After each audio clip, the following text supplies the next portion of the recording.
one of the things that is in essence at the core of who we are as Christians.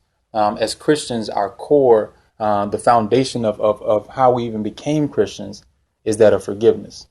And so it has to be something that is so vital to God. This thing of forgiveness is so vital to God that He came in the flesh in the form of Jesus Christ, and he went throughout all of his life and his ministry, and he expressed and showed people forgiveness over and over and over again. And not only did he do it when he was living and when everything was going good and when it was easy to forgive, but even on the cross, he literally, in the middle of dying, he told death to hold on and wait. And he made the statement or the expression, "Father, forgive them, for they know not what they do."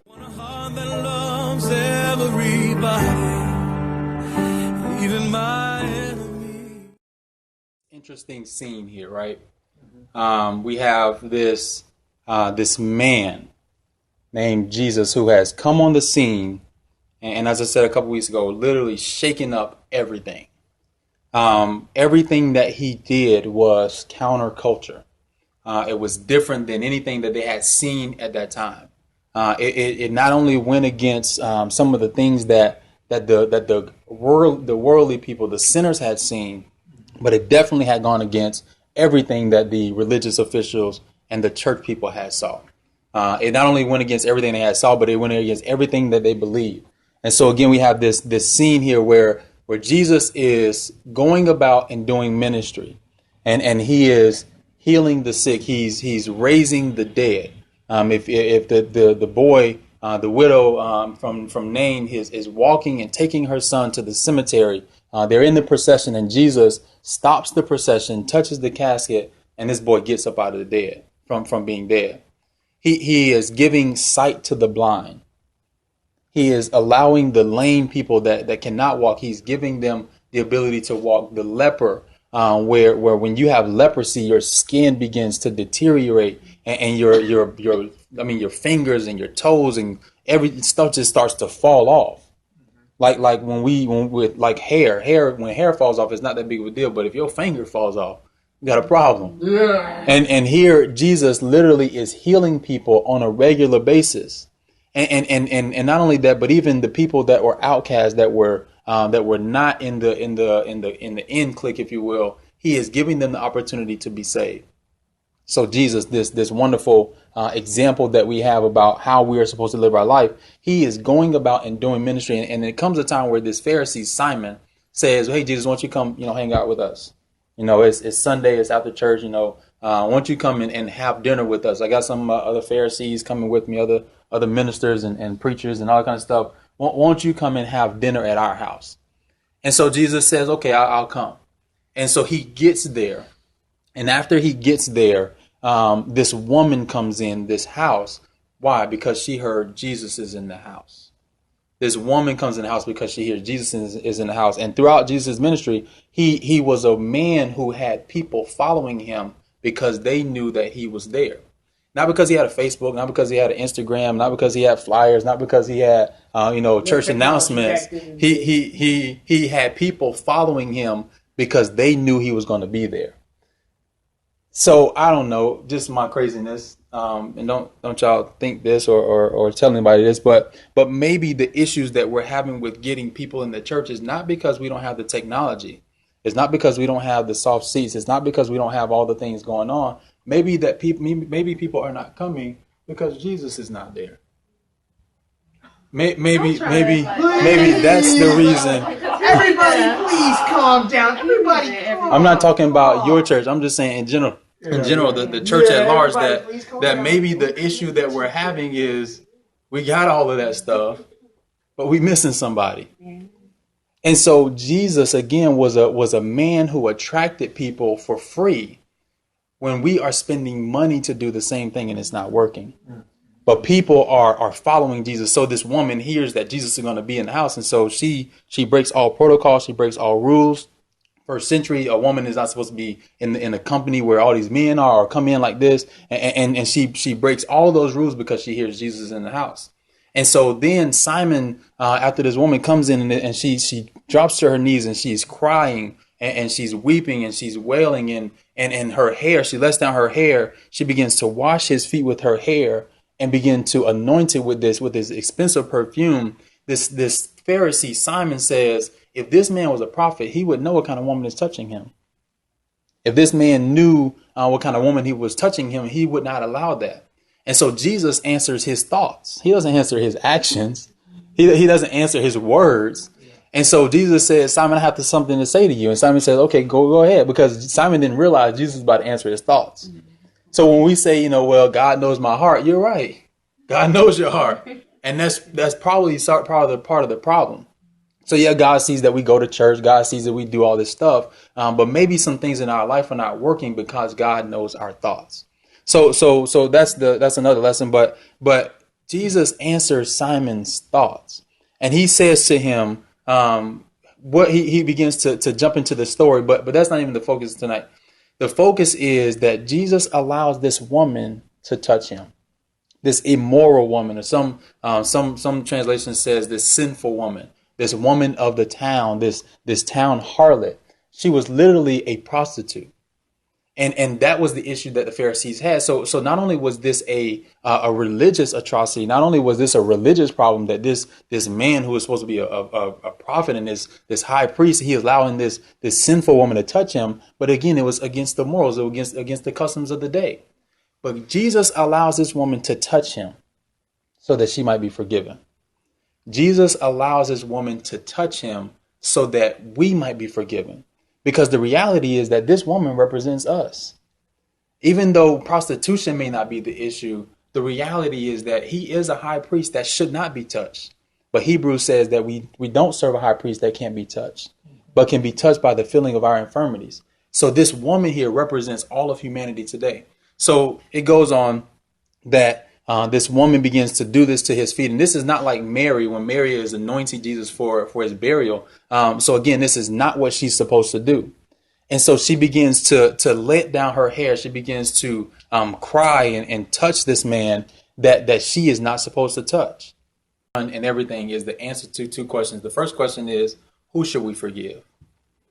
Everyone. Mm-hmm. What should we forgive? Everything. And Jesus literally sets the stage here that everyone, this text, as crazy as this may sound, this text shows us that forgiveness has sexual qualities to it. I knew he was going to say that. Oh, wait a minute. I think it went off. This text teaches us that forgiveness has sexual qualities to it. If we understood that forgiveness has sexual qualities, we might be more apt to forgive, because we are so very apt to have sex. We would be more apt to forgive.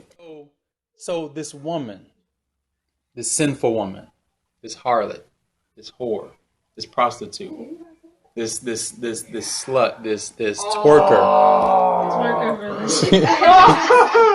she comes into. And she comes into the presence of this man, and she begins to do things that you are only supposed to do with your husband. In the first century times, when you let down your hair, you were only supposed to let down your hair when you were about to let down your clothes. Mm-hmm. This is why even still today, when you look at the not only Muslims, but people in those Far East countries, in those Eastern countries, those women, how do they look? Everything is covered up. And the only time that changes is when you're in the presence of your husband. But this woman comes in here and she is seeking forgiveness, and she lets down her hair because forgiveness has sexual qualities to it. She begins to put her hands on this man again. You're not supposed to do this. You're not supposed to come into the presence of a bunch of men, and definitely not supposed to put your hands on another man unless he's your husband. But again, forgiveness has sexual qualities to it. And forgiveness, the base word of forgiveness is the same. In the same breath, we can use the word grace. The word grace is unmerited favor, is how we describe it. Basically, is you receiving something that you do not deserve. Forgiveness is also you receiving something that you don't deserve. And so the Greek word for grace is charis, charis, charis. It's the foundation or the root word of charity. Chari, charity, T-E-R-T-Y. Charity is me giving something regardless of anything that's going on in my life. When I give to a charitable cause, I don't ask for an application. I don't ask, what's this going to happen? What's going to happen with this money? What's going to happen there? Or who is this going to? I don't ask all that stuff. I don't care. I don't have any standards. It's a charitable reason. So not only is charis the root word for charity, it's also the root word for charismatic, which is also where when we talk about Pentecostals, the charismatic movement is the Pentecostals. We make fun of them. We laugh at them when they run around the church and they do all this kind of crazy stuff. But the Pentecostal movement, the understanding that we get from Pentecostals is that they don't have any reserve for worshiping God. And so they'll run around, they'll jump and they'll punch in your face and they'll do all this kind of stuff. Because they have no reserve on how they will worship God. They don't care who's around them. They don't care who's looking at them. Not only is the Pentecostal the one who doesn't care who's around them, and doesn't care who's looking at them, but this woman is also one who does not care who's around her. She doesn't care who's looking at her. And so when we talk about forgiveness, we also talk about grace and the word charis and charity and charismatic and Pentecostals. In the English, the way that we use the word charis or charity or charismatic, where we have no standards, we have no boundaries, we have no standards, no nothing, is also the word where we get the word lascivious from. So that's why this woman is described as a sinful woman. She is a lascivious woman. She is a woman who has no virtue. She's not a Proverbs 31 woman. She's not a woman that you're going to take home to mom to meet the family. This woman has no boundaries. She has no standards. She has no walls to encompass her morals. She has no nothing. But this is the reality not only of this woman, but this is also the reality of our Savior. This woman is a woman who has allowed any man in her.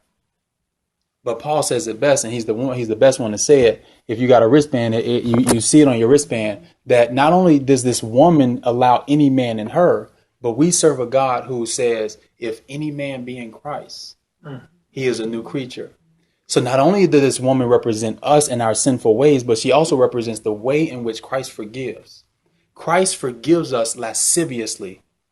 He forgives us with no standard. He doesn't ask if you've been good. He doesn't ask if you passed the test. He doesn't ask any question. He forgives us lasciviously. He allows any man in him. That's why forgiveness has sexual qualities. So when we talk about forgiveness, we leave this place understanding that we ought to forgive lasciviously. That we don't have to have any standards. That we have to take down our pride. We have to take down what a person did, or did they say that they were sorry and were they sincere about it? It doesn't matter. I'm going to be charismatic with it. I'm going to be charitable with it. I'm going to be gracious with it. I'm going to be lascivious with it. I'm going to be, in essence, promiscuous with my forgiveness.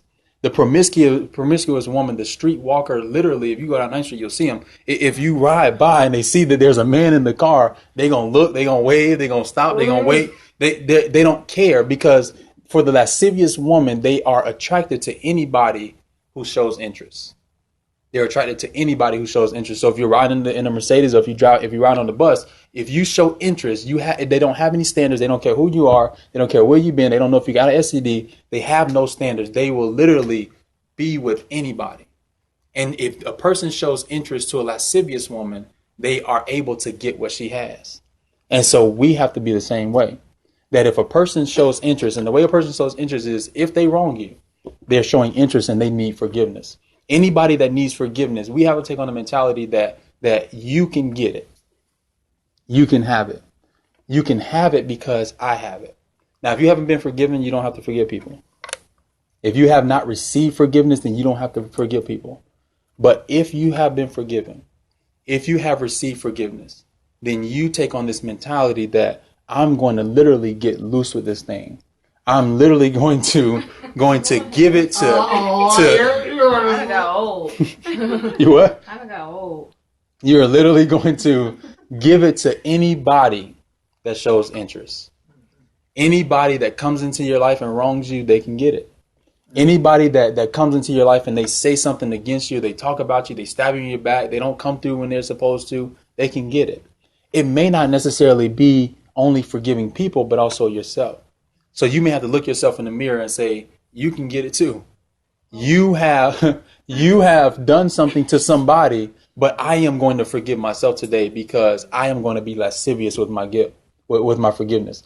I may have to go to the graveyard and talk to a person that's dead and tell them that I forgive them now.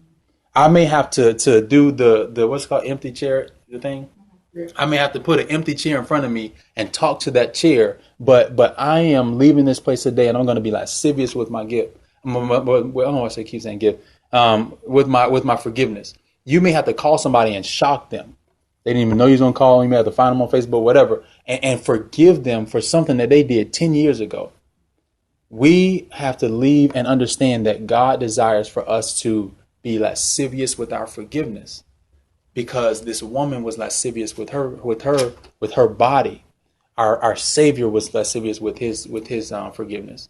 And so Chico said it earlier that Christ, even though he know we're going to keep doing the same stupid thing over and over again, he says, I don't care. I have no standards. I will forgive them. And so we take on that same mentality. I want a heart that forgives, a heart full of